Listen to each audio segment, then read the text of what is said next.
Vida. En este jueves del Can Cristiano de la Tarde, en ruta, pues nosotros como siempre somos un programa completo, modestia aparte, somos un programa completo, tenemos de todo y bueno, pues nuestra compañera Adelfa Taveras nos trae en el día de hoy un invitado muy especial que va a conversar sobre un tema de mucho interés para todos nosotros y de mucha actualidad para la sociedad. Adelante, Adelfa. Amigo. Espérate, dame un segundito. Repítelo. Hay cosas que no se pueden repetir dos veces, no salen igual después. No, pero para mí es más que un honor recibir en cabina a Maury Oviedo, un especialista en Derecho Penal, alguien que yo sé que tiene mucho material con el que podemos aprender bastante, porque hay algo peculiar en el dominicano, Así. que a mí me llama mucho la atención. Ajá. Nosotros somos especialistas en leyes. Ah, sí, el dominicano. No hay una cosa que el dominicano sepa más que de ley. Y también para que sabe sepa. mucho juzgar, o sea, No. le sale, el dominicano está preparado para ser juez de una corte. Yo Sí. recuerdo que cuando yo conocí a Maury estaba en esa semana el caso de Emily Peguero. Wow. Opa. Y había ya. pasado la sentencia de la madre del muchacho, no recuerdo el nombre. Marley Martínez. Martínez. Y yo recuerdo que nosotros nos pasamos esa clase entera hablando sobre lo que había, o sea, el determinante de la condena. Ujú. Porque desde el punto de vista legal es totalmente diferente a lo que uno entiende que debe de hacer el juez. Ok. O debe dictar el juez en este caso. Así que, y por Amaury, eso bienvenido. por eso los resultados Gracias. muchas veces son los que vemos al final. Sí, que no necesariamente son los que el ciudadano común espera, pero que ciertamente son los que se ajustan a la ley. Que al final de Ok. cuentas son lo que ata al tribunal y a los jueces. Y también dependiendo de lo que pide el Ministerio Público. Sí, pero no necesariamente, porque el Ministerio Público pudiera pedir No, en él sus puede pedir conclusiones, por su boca. claro, lo que él quisiera, hasta 100 años. Pero hay un límite de sanción, de penalidad, hay un límite para los hechos que son probados y los que no, y ese es el trabajo del juez, identificar cuáles son probados, cuáles no, y adecuar la sanción a lo que proporcionalmente es lo justo, al delito, al crimen, al daño social, y al impacto que va a tener la decisión de cara a lo que la seguridad jurídica se supone que tendría que garantizar. En esa misma línea, eso se circunscribe a República Dominicana, porque en Estados Unidos, por ejemplo, he visto que todo va a depender de lo que el Ministerio Público, en este caso, lo que nosotros conocemos como Ministerio Público, que en este caso vendría siendo el fiscal. El Ministerio Público igual. Bueno, es lo mismo, sí. Sí. Vendría Sí, no. pidiendo, porque normalmente ellos piden, queremos esto, y entonces de acuerdo a lo que ellos piden, si se encuentra culpable, se da. Y si no, se retiran. Bueno, lo que pasa es que hay que hacer una precisión. Ujú. En Estados Unidos no funciona igual que en República Dominicana. Ajá.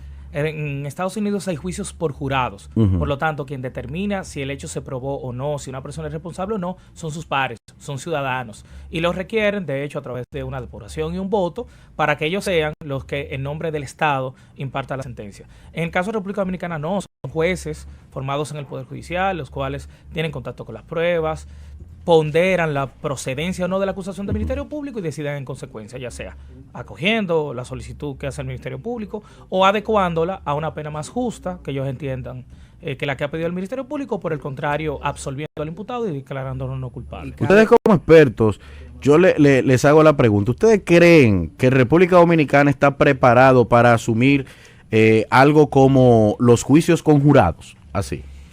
Bueno, lo que pasa es que eso habría que ver. Lo primero, porque nosotros tenemos un código iberoamericano, un código tipo. Ujú. Tenemos el mismo código en América Latina completa. Ajá. Y por lo tanto, ese corte anglosajón que tiene ese juicio por jurados responde a muchos elementos de institucionalidad.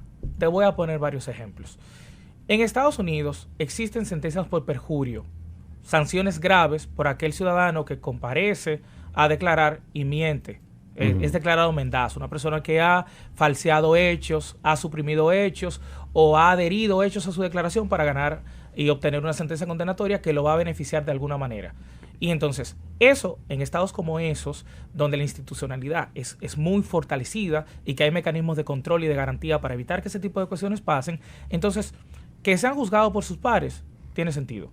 Pero nosotros todavía estamos, y eso hay que decirlo, y es necesario, en un desarrollo jurídico y social en el cual la declaración de la persona es muy maleable, puede ser muy modificada, puede ser incluso afectada por cuestiones económicas, por perjuicios que tenga esa propia persona, o incluso, que es lo que se llama incredibilidad subjetiva, cuando yo tengo una animadversión, por ejemplo, con la persona que ha sido juzgada o que es víctima del proceso, y eso nubla mi criterio y por tanto me hace a mí, vamos a decir, interesado en una decisión hacia un lado u otro. Entonces, como nosotros no tenemos esos mecanismos todavía fortalecidos, lo suficientemente institucionalizados, se prestaría la posibilidad de que compráramos testigos, la posibilidad de que generaríamos algún tipo de influencia y que eso afectara la legitimidad de la decisión judicial.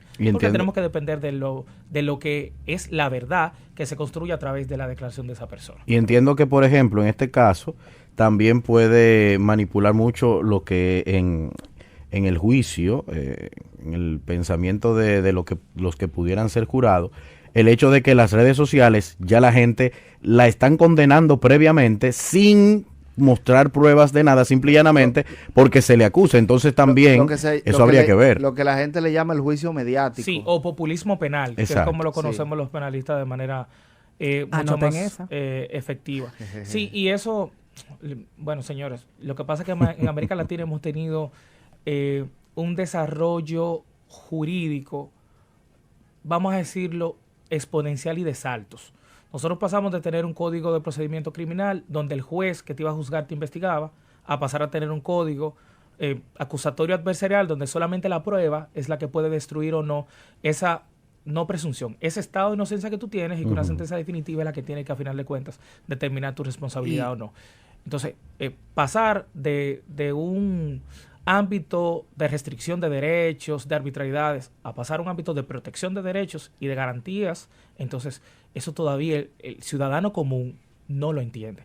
Y por eso encontramos manifestaciones como que el Código Procesal Penal es un código para delincuentes.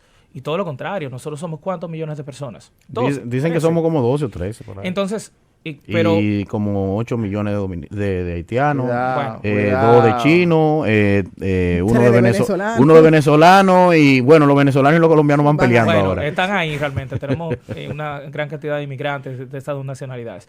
Pero ¿cuántos ciudadanos no infringimos la ley? ¿Cuántos ciudadanos no cometemos ilícitos penales? ¿Cuántos ciudadanos somos productivos, tenemos trabajos lícitos y aportamos a la sociedad? No somos los más. Por lo tanto, la ley tiene que estar para garantizar los derechos del ciudadano, no del delincuente. De que en algún momento cualquiera de nosotros podemos estar siendo sometidos de manera injusta y quisiéramos tener el mejor fiscal, el mejor juez, el mejor abogado, pero por sobre todo la mejor ley que garantice y nos proteja nuestros derechos. Entonces, así que hay que pensar, así lo veo yo. Amaury, y una pregunta, tú que me estás hablando de garantía, y me imagino que muchas personas que entienden, y estamos haciendo la comparativa con países como Estados Unidos y el nuestro, donde, por ejemplo, en países como Estados Unidos hay pena acumulativa, aquí sí. No. Pero yo veo que cuando tú no tienes cuarto en Estados Unidos, hay un tigre que te defiende. Aquí se da eso. Claro, aquí hay defensores públicos, igual. O sea, que hay garantía de que una persona de escasos recursos... Eso es lo que le llaman el abogado del Estado, lo que se conoce como abogado del Estado. Sí, se llaman defensores públicos. En República Dominicana se llaman defensores públicos, antes se llamaban abogados de oficio. De hecho, yo fui muchos años defensor público en el Distrito Nacional.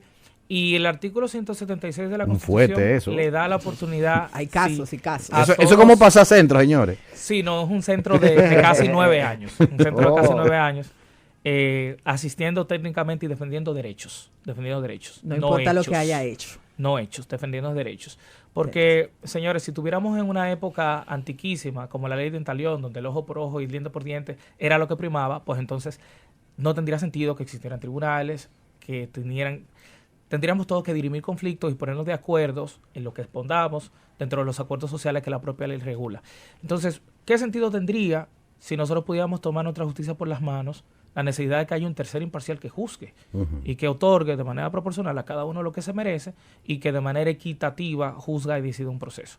Entonces, tiene que haber alguien que defienda a aquel que se le imputa haber cometido el hecho delictual y que se puede obtener, ya sea la satisfacción y la tranquilidad de un familiar que va a obtener resguardo en una decisión judicial o la protección de un derecho de un ciudadano que está siendo afectado por el Estado, por un poder punitivo abismal y arrollador y que requiere también protección. Y a final de cuentas yo siempre lo he dicho, si usted es culpable, yo podré generar la mejor estrategia técnica. Pero si existen pruebas, usted va a tener una condena.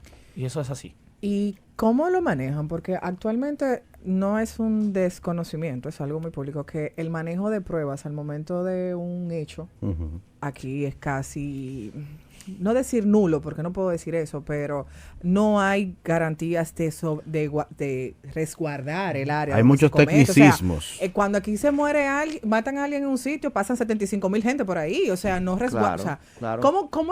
¿Cómo se puede, cómo manejan ustedes eso desde porque prepararse, fulano mató a Parencejo, ¿verdad? No tiene un abogado. Papolo Mauri. mató a Rubén Yao. Llaman a Mauri. Mira, hay un tigre que mató a un tipo por lo que sea, por un lío que se armó, le dio una puñalada, o sea... Le enamoró a la mujer y le entró a Pero ¿qué puñalada. pasa? Que cuando tú buscas las pruebas para poder hacer una defensa a esa persona, que el Estado le está garantizando la defensa per Tú se. quieres decir que tiene que sacar de abajo el O sea, abogado. ¿cómo lo logran? Porque Para de poder verdad hacer tiene su- que ser difícil. Para hacer su trabajo tiene que fajarse. Yo entiendo que Amaury acaba de dar la clave. Él dice, yo voy a tratar de obtener la mayor, o sea, la parte mejor que se pueda, la mejor negociación, etcétera, y todo eso, pero si hay pruebas, tú vas a ser condenado. O sea, yo simple y llanamente voy a garantizar que dentro de eso hayan algunos derechos que puedan beneficiarte de Y que si pedir te una iban, pena de que mínima. si te iban a dar 50 años, tratar de yo conseguir de que te den 30. ¿Tú me entiendes? O sea, ver algunas cositas y que se pueda tomar en cuenta el asunto de la buena conducta en la prisión, esto, lo otro, que se pueda negociar después. Me imagino que por ahí es que va la cosa. Sí, yo siempre les digo a mis estudiantes que el mejor abogado no es el que obtiene una absolución o una condena, es que obtiene la decisión judicial que proporciona el caso que tiene que representar y que tiene que asistir. Entonces, si usted entiende que su representado cometió los hechos, pero tiene una menor responsabilidad y por tanto tendría que tener un mejor tratamiento que el que está proponiendo el Ministerio Público, entonces su defensa tiene que estar encaminada para identificar que existe una causa de atenuación o que existió algún tipo de error que conllevó el comportamiento del imputado y que por tanto el tribunal tiene que tomar elementos que llamamos criterios de graduación de la sanción. Son elementos que la propia ley te da, que el juez es soberano de aplicarlos, pero que están plasmados para que el juez analice cuándo imponer penas mayores y cuándo imponer menores.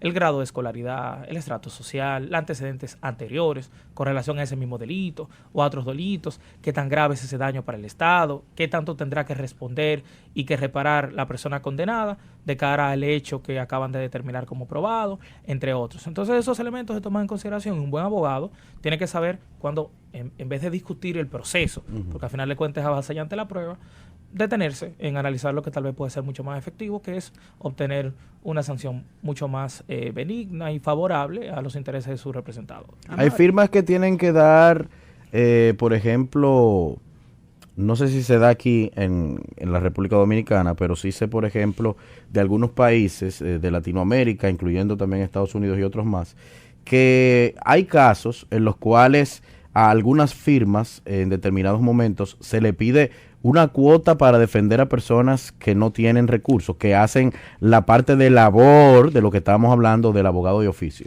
Sí, miren, hay que dejar claro que la ley del Colegio de Abogados, la ley 319, establece esa posibilidad como una función social. No es una posibilidad, debería ser una obligación.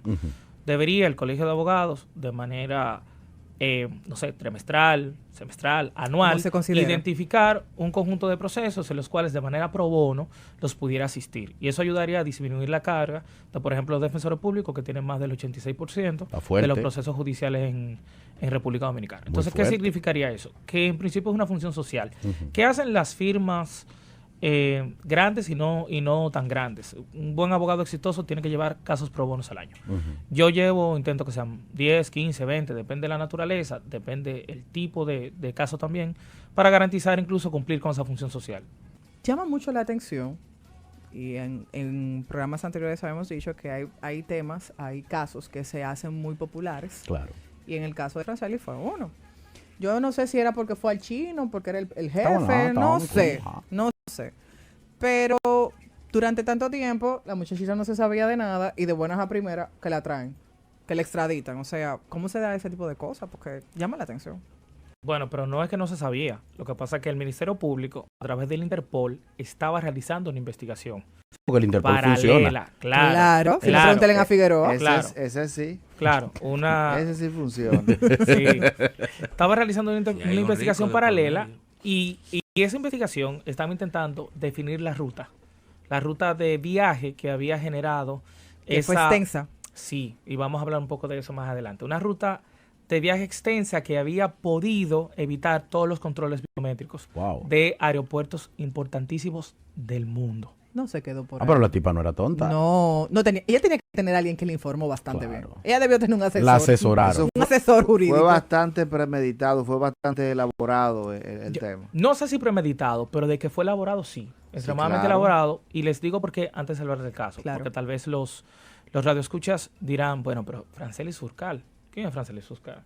Pero todos conocen el Colombiana. video donde se ve a una joven que trabaja en un comercio de... Que es lo que llama la atención realmente, Sí, Mauricio. que trabaja en un comercio, vamos a omitir el nombre, aunque ya se Ujú, hizo público claro. por un tema incluso de prudencia, en un comercio donde ella se dedica a venderle las mercancías que los chinos exportan al En país. pocas palabras, era una empleada tipo C. O sea, no era una Sí. empleada medio. Sí, una empleada de esas que despachan en caja, lo que las personas que van a esas tiendas enormes donde consiguen Claro. todo tipo de mercancía y que se despachaba como cajera en ese lugar. ¿Y qué aconteció? Su empleador, un nacional chino, Chawan tampon. se observa en el video una discusión. Ujú. Y producto de esa discusión, ese nacional chino golpea a la joven. Ay, ay, ay, ay, ay. Dominicana al fin. Le realiza un puñetazo. Producto de eso, ella lo empuja, lo que provoca que ese señor le dé una patada. Y ella inmediatamente le dan la patada, toma una tijera que utilizaba para cortar Sí. y despachar mercancía y le realiza una estocada en el abdomen, generándole eso un choque hipovolémico que le produjo la muerte. Ujú. A partir de ahí, estamos hablando junio del año pasado. Claro. Junio Hace un año casi. 2022. 10 Casi. meses aproximadamente. Sí, junio 2022. 23. Perdón, 2023, disculpen la imprecisión, 2023. A partir de junio 2023, todos los mecanismos del Estado, como no, comandados por el Ministerio Público, como el canal de investigación, inician la persecución de Francelis Furcal y no la localizan. Y como consecuencia de eso, colocan alertas migratorias en migración, vaga redundancia, a través del Ministerio de Relaciones Exteriores y comienzan con la cooperación internacional de diversos países a intentar ubicar la ruta que esta joven desarrolló a partir de ese momento. ¿Cuál fue la ruta, señores? Sale del aeropuerto de Punta Cana, desde el aeropuerto de Punta Cana llega a Colombia, para salir del país usurpa la identidad de una dominicana, para ello tiene que haber falsificado documentos Claro. y posteriormente usar documentos falsos para poder afectar los sistemas de seguridad biométricos que están en los aeropuertos. Era necesario que fuera así. Como consecuencia de esto llega a Colombia y en Colombia usurpa otra identidad. Y esa identidad le permite llegar a Brasil, Sao Paulo. En Brasil, Sao Paulo, con esta identidad de esta colombiana, entonces se dirige a Qatar y de Ay, Qatar a madre mía, Francia. Qatar. Y por Ahí. último, a España, donde se reúne con su pareja sentimental y es en el lugar donde al final de cuentas, luego de una actividad de investigación, de seguimiento y de control, la Interpol, con cooperación obviamente del Estado español, la detiene Le echó mano. y la presenta a la justicia española y es ahí donde ella solicita que impidan la extradición.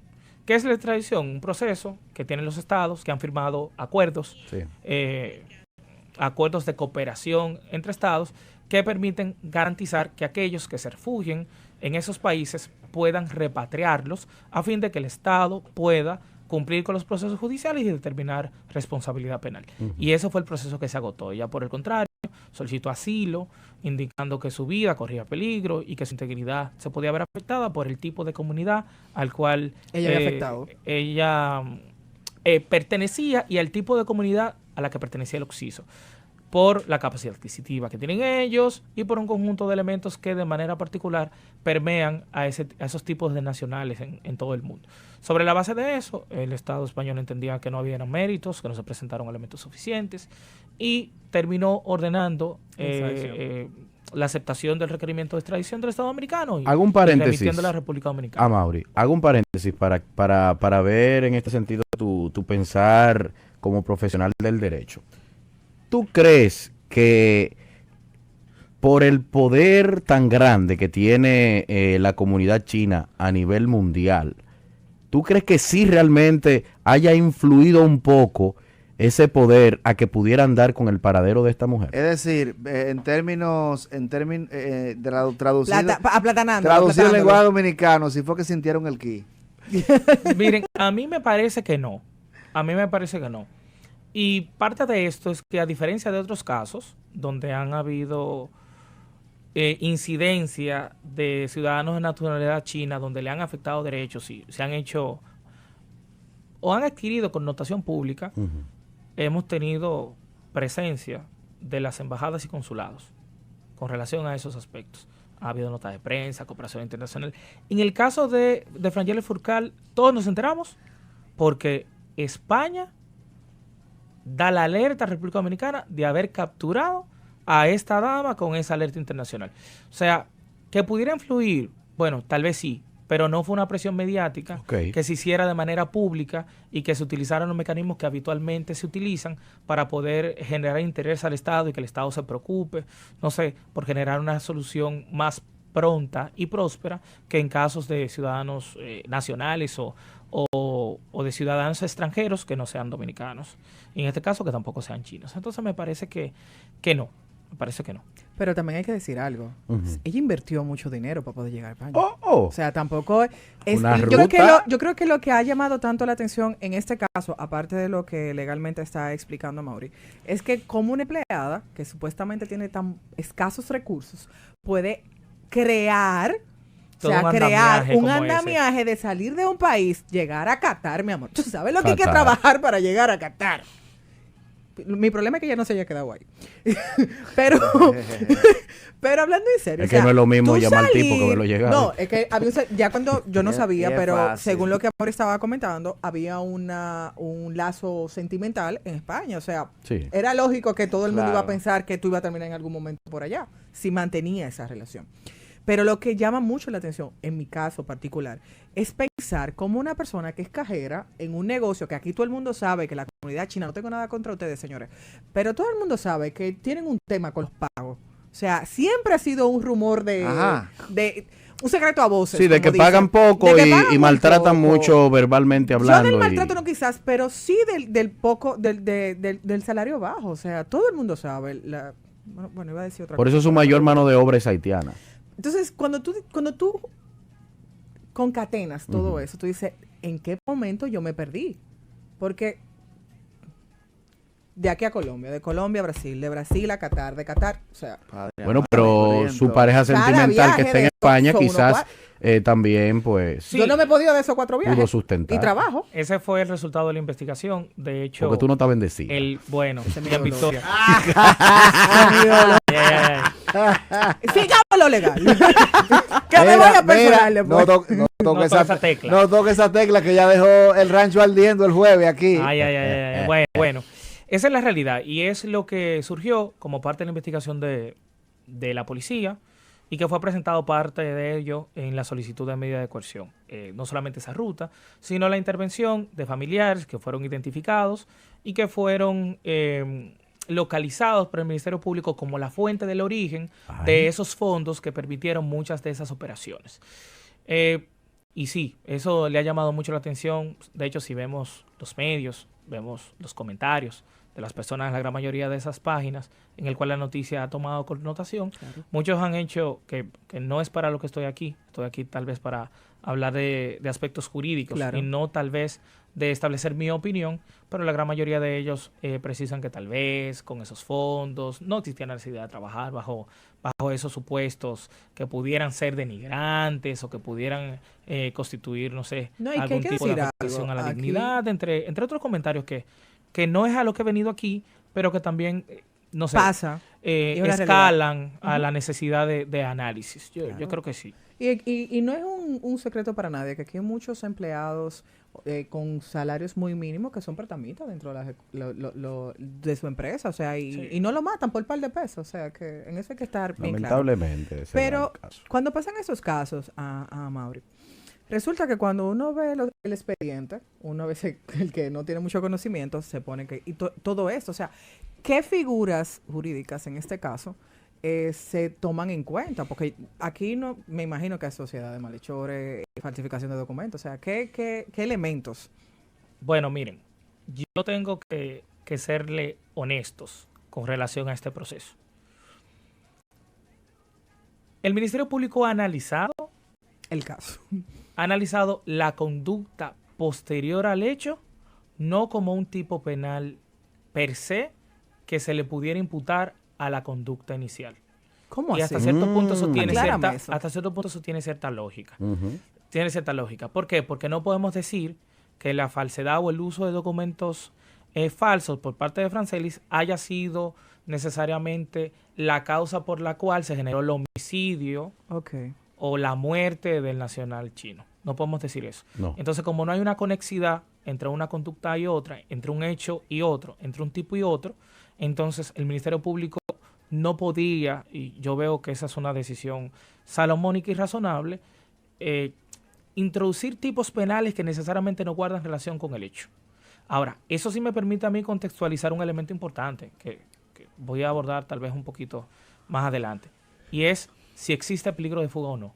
No, de que existe, debe de Si existir. existe peligro de fuga o no. Y de hecho así lo maneja el Ministerio Público y de verdad es una decisión atinada. Me olvido de esos tipos penales que ya de por sí constituyen ilícitos que permitirían sanciones incluso de 10 años, porque estoy hablando de falsedad de un documento público, Claro. porque estamos hablando de un pasaporte. La pena es de 3 a 10. Pero el Ministerio Público se concentra en lo que tiene que hacer. Y su concentración es decir, mira, lo que pasa es que indistintamente de lo que yo pueda discutir en este caso, que pudiera no ser favorable para la imputada, hay que reconocer que todo el comportamiento posterior terminó indicándole al Estado de que ella no se va a sujetar al proceso, sino es con una medida diferente a la prisión preventiva. Claro. Y ese es el elemento de análisis tal vez mucho más razonable del caso, porque usted podrá estar a favor, usted podrá estar en contra, pero nadie podrá negar que hubo una agresión previa por parte del nacional chino antes de la estocada. Y por lo tanto, depende de cuál sea su corriente de pensamiento, usted dirá que ella actuó por legítima defensa, conforme a lo que establece el artículo 328 del Código Procesal Penal, o actuó por una excusa legal de la provocación, y eso podría tener una incidencia en el proceso, en el caso de que fuera una legítima defensa, que no la pudieran hacer responsable del hecho, y en el caso de una excusa legal de la provocación, que la pudieran condenar al mínimo de la sanción, del tipo penal, que serían 3 años. Ese podría ser un desenlace interesante para el fondo del proceso, no para la medida. Para el fondo. Porque la medida solamente va a identificar necesidad o no de cautela. ¿Qué es una necesidad de cautela? Identificar si la persona imputada podrá sujetarse al proceso sin la necesidad de imponer una medida. Y luego analizar qué medida es proporcional, razonable e idónea al hecho del cual te están imputando. Y que en este caso, en principio, ya sea un homicidio voluntario, ya sea golpes y heridas que ocasionan la muerte, o ya sea, por el contrario, la aplicación de un atenuante, un eximente, por la legítima defensa y la excusa legal de la provocación, eso se discutirá en otro escenario, y creo que todo va a girar sobre la base a el haberse declarado prófuga, el haber falsificado documentos, el haber usado documentos, el haber violentado los mecanismos de seguridad de 4 o 5 países y haberte, impedido el control judicial por casi un año, te podría ser merecedor a ti, aun cuando te estuvieras defendiendo, de imponerte una medida distinta a la prisión. Entonces esa es la gran pregunta. Si me preguntan a mí, que habitualmente asisto a imputados y represento imputados, siendo objetivo, entiendo que no. Entiendo que el hecho generador es incluso menor que el hecho posterior. Sí, yo creo porque el hecho generador podría ser analizado razonablemente. Podríamos encontrar justificaciones a que una persona, sin mediar intención plena, sin haber pasado un tiempo considerable para poder cambiar o no tu comportamiento, haya reaccionado de manera instintiva, provocando una lesión mayor a la que tal vez quería generar, que era una lesión eminentemente en ese caso. Entonces, fuera de esos análisis, que son razonables, son lógicos, será la discusión de la audiencia preliminar y del juicio. La verdad que la discusión real aquí es si el Estado tendría o no que garantizar tu presencia por otra medida que no sea la prisión, y a mí me parece que no, siendo objetivo. Okay. Esto parece una... yo creo que ese caso de esa muchacha fácilmente lo hacen película un día de estos, porque son varios países que pudo burlar. Y llega en Tubi, entonces. No, eso me recuerda a mí la película, la saga Bourne. Bourne.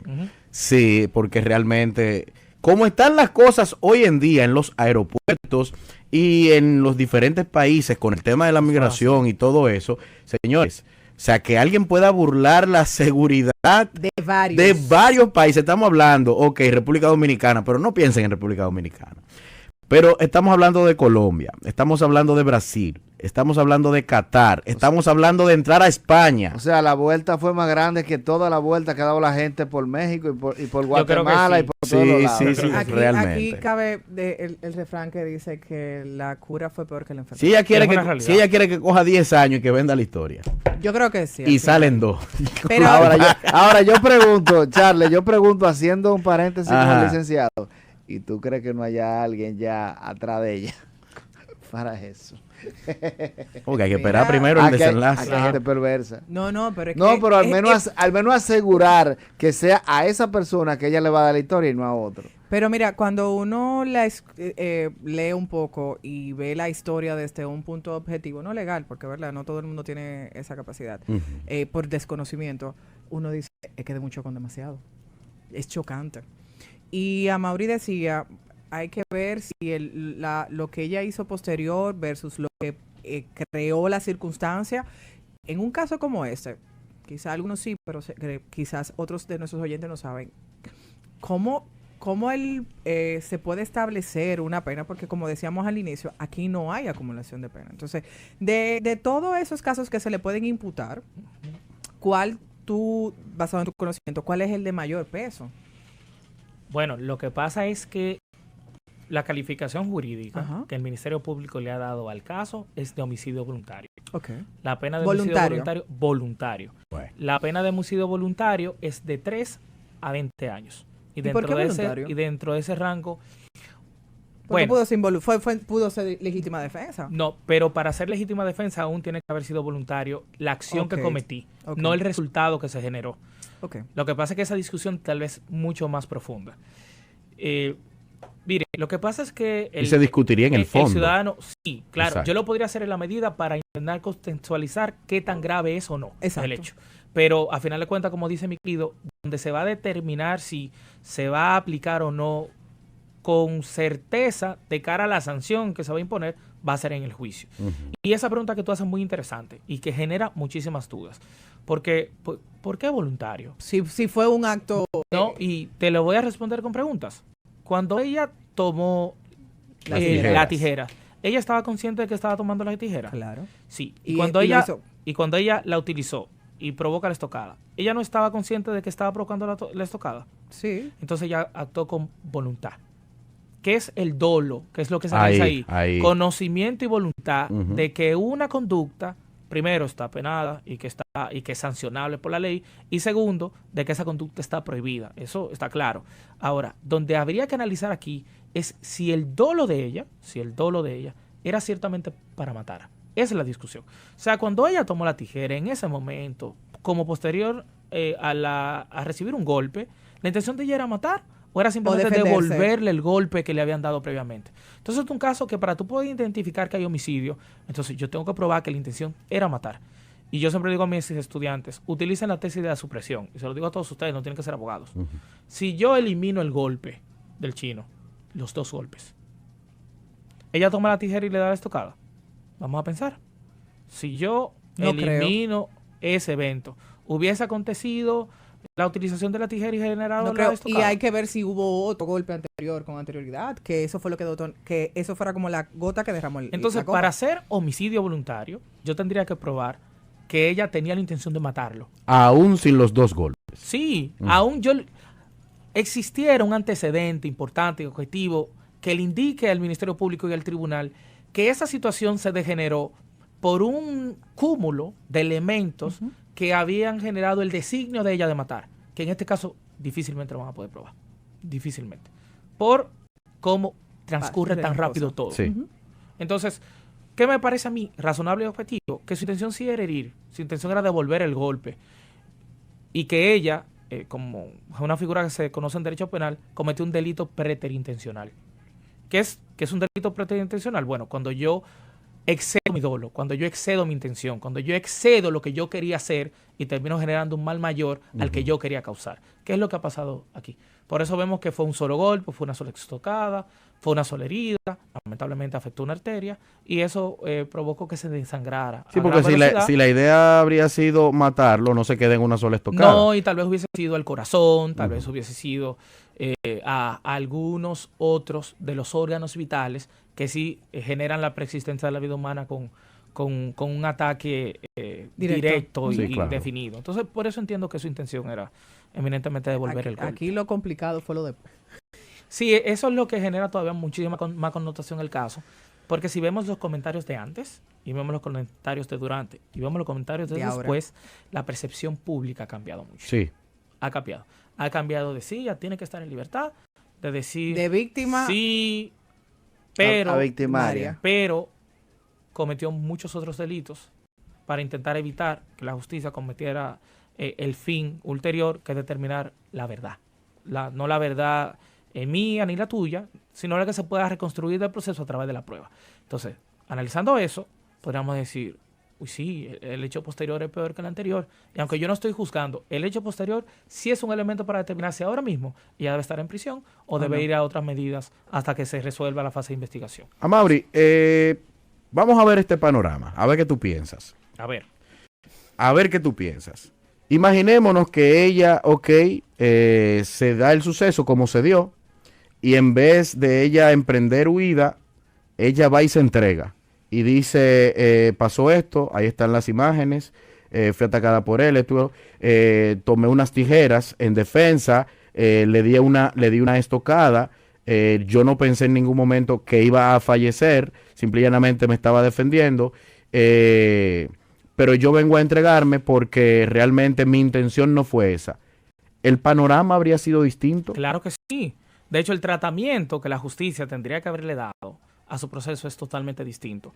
Y como bien decía Adelfa, ella iba a ser presentada como una víctima de maltrato, incluso con la posibilidad de que con una prueba pericial, psicológica, de evaluación de daños, se pudiera llegar a la conclusión de que eso era un maltrato sistémico y que ese maltrato sistémico, que es lo que yo haría como abogado defensor, claro. y que ese maltrato sistémico desencadenó en un comportamiento de repelión a una agresión.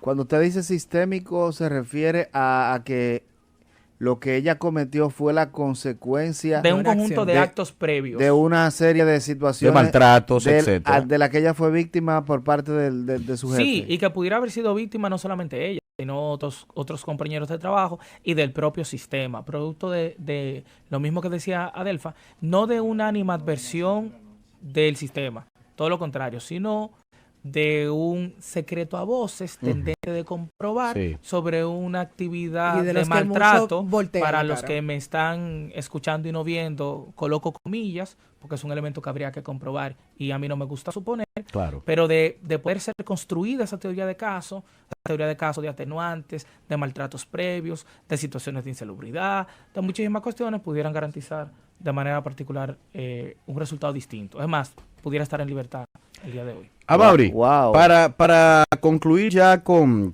este tema,